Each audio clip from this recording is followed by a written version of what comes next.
Hello, this is Jonavar. There was a friend of mine who asked me what GANSAL means in English. Here I am at the construction site and I'm reminded by the Ilonggo word GANSAL.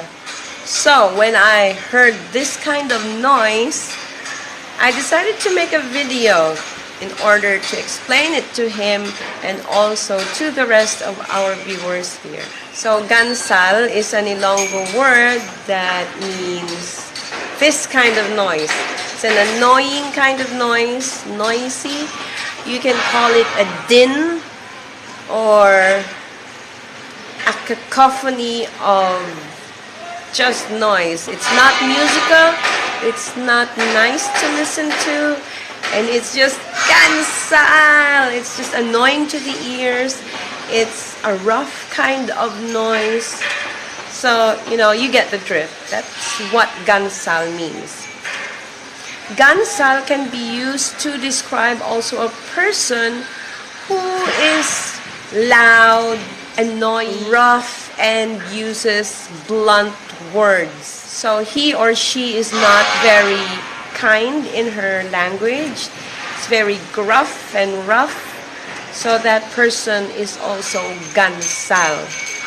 So not just a noisy person, but a person who is rough in his manner of speech.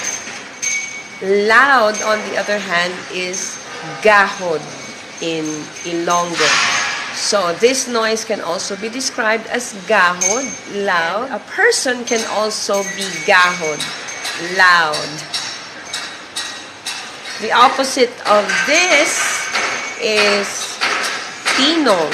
So let's see if we can cancel out the noise by closing the window. So there, it's nice and quiet now, or TINONG.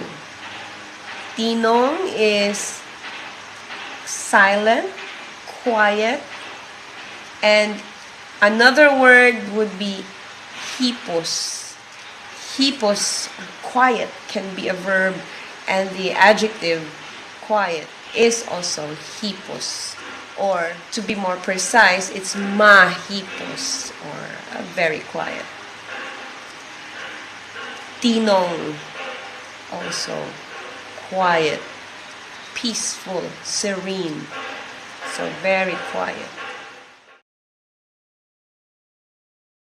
So that's our word for today, GANSAL, and the opposite is TINONG. This is Jonavar. Like, share, and subscribe. See you in our next video. Bye for now.